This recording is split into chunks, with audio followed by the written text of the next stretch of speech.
Assalamualaikum warahmatullahi wabarakatuh. Oke dulur, masih berjumpa dengan channel saya Ahmad Syam Official.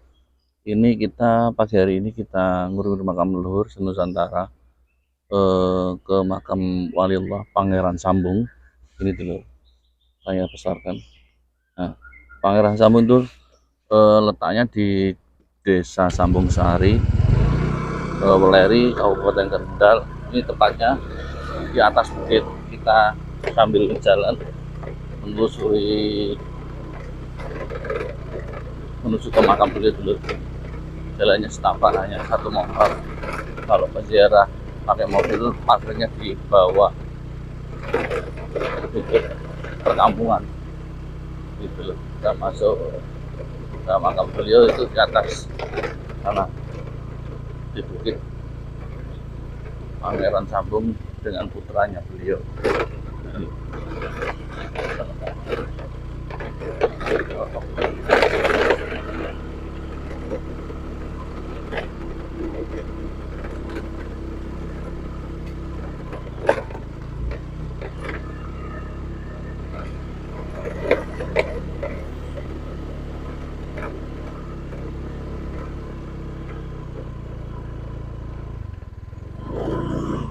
itu sekecil.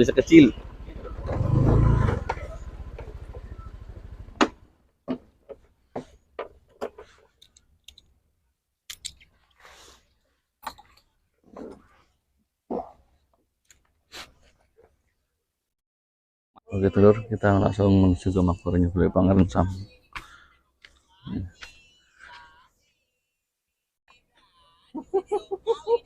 Video dulu ya, biar masuk TV. Ya, telah. Assalamualaikum warahmatullahi wabarakatuh. Pangeran Sambung. Al-Fatihah. Assalamualaikum. Ya, di sini dulur. Ini tempat makam keramat. Ini di atas bukit. Nah, ini makam keramat Waliullah Pangeran Sambung di sini. Dan ini putranya Pangeran Sambung, makam Raden Langge, putra Pangeran Sambung dulur. Ini, nah, ini makam Pangeran Sambung.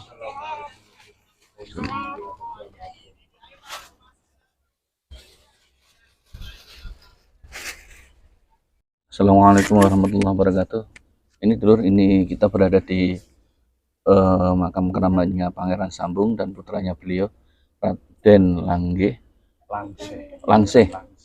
Ini di depan saya itu putranya dari Pangeran Sambung adalah Raden Langse, dan di belakang saya makamnya beliau Pangeran Sambung. Nanti untuk izin untuk ulasan penjelasan tentang makamnya beliau di atas bukit kecil ini di Desa Sambung Sari, Weleri, Kabupaten Kendal. Nah, nanti akan sedikit dikasih penjelasan ular-ular dari ini beliau Romo Kiai Kang Taya ini. Nanti beliau yang menerangkan sejarah-sejarah kok bisa makamnya beliau Pangeran Sambung di sini bagaimana. Kan beliau insya Allah bisa ngasih sedikit ilmu untuk kita semuanya dulur. Semoga orang-orang yang belum tahu makamnya beliau untuk berziarah, nanti silakan untuk ziarah di sini di atas bukit, di atas bukit kecil. Nanti kita langsung aja ke Kang Taya. Monggo Kang Taya. Assalamualaikum warahmatullahi wabarakatuh. Waalaikumsalam warahmatullahi wabarakatuh. Langsung mawon. Ini di makamnya Mbah Kiai Sambung. Beliau adalah salah satu perwira atau punggawa Mataram di era Kanjeng Sultan Agung dengan jabatan sebagai Tumenggung Prawiro Setio. Beliau salah satu yang ikut musyawarah dalam Paseban Kemangi, yaitu yang ada di Desa Jongwangi, Kecamatan Kangkung, Kendal, untuk membahas sistem atau strategi perang dalam menggempur Batavia, yaitu VOC. Lah, beliau berada di sini itu setelah sekembalinya dari Batavia. Yang jelas penyerangan ke Batavia yang sampai ada 3 kali itu mengalami kegagalan, yang pada umumnya waktu dulu itu kalau kalah perang itu semua perwira kerajaan itu tidak boleh kembali ke kerajaan, sehingga beliau sepulang dari Batavia kumpul kembali ke Paseban Kemangi dan setelah itu menyebar.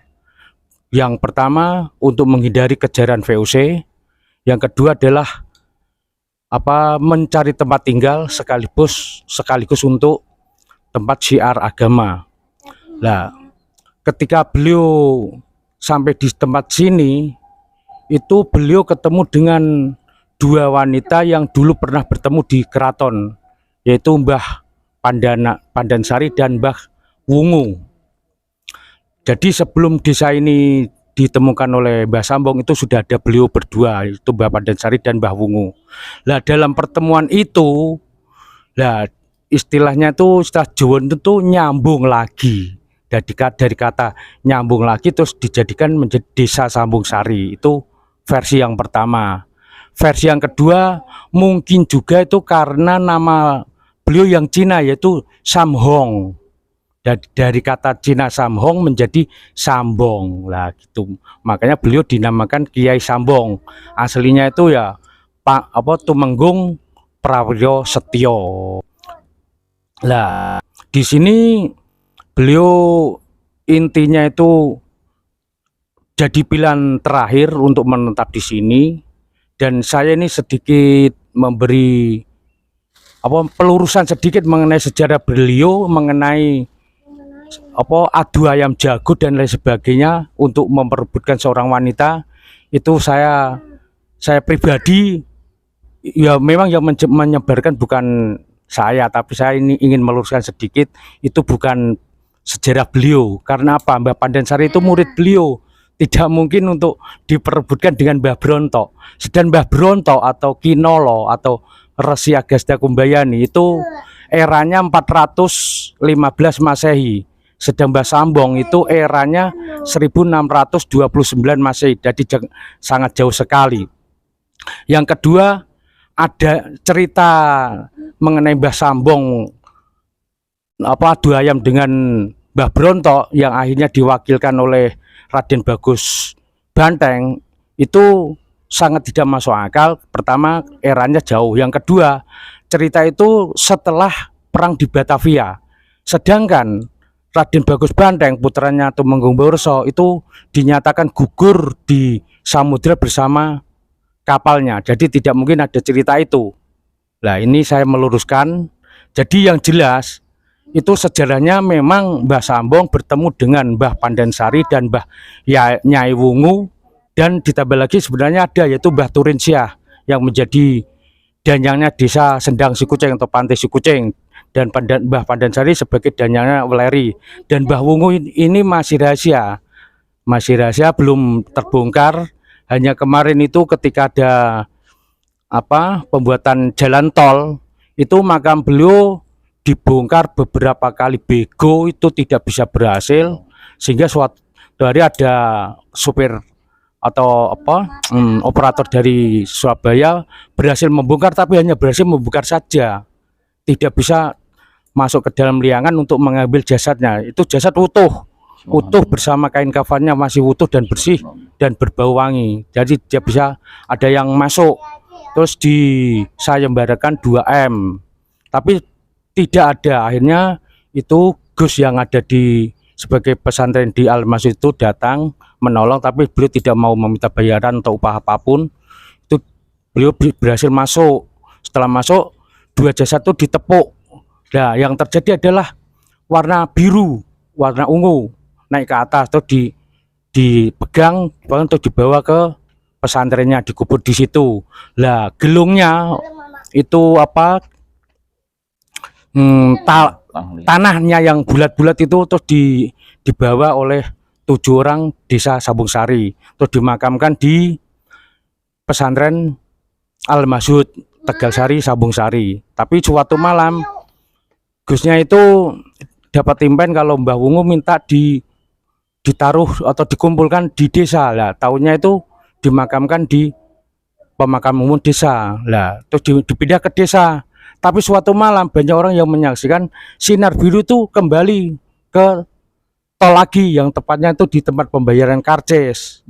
Nah, terus suatu ketika saya mujadah di desa Kutosari, Gringseng, beliau rawuh untuk meminta saya mengembalikan beliau di tempat petilasannya, yaitu di Sendang Wungu, dengan cara menurut bimbingan beliau. Setelah saya lakukan, ya akhirnya selesai dan aman seperti sekarang ini lah. Alhamdulillah. Itu sedikit kisah mengenai Mbah Pandansari sebagai murid dari Mbah Pangeran Sambong. Jadi saya nyatakan cerita mengenai adu ayam untuk memperebutkan wanita itu bagi saya, versi saya itu tidak ada. Sebab beliau Mbah Pangeran Sambong selain seorang tokoh pejabat tinggi sebuah kerajaan Sultan Agung yang notabene adalah kerajaan Islam, sekaligus beliau juga menurut saya itu seorang waliwah, tidak mungkin melakukan adu jago. Dan itu mungkin sanepo, jadi adu keperawiran.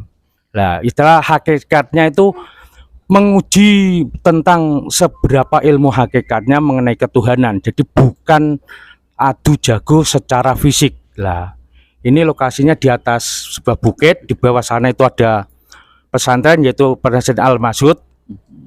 Terus yang di atas bukit sana ada petilasan Mbah Sunan Geseng, tapi bukan yang cokro apa itu, bukan, tapi petilasannya Sunan Geseng yang Syekh Wali Saifuddin Joko atau ya jelasnya itu Mbah Bela Bilu.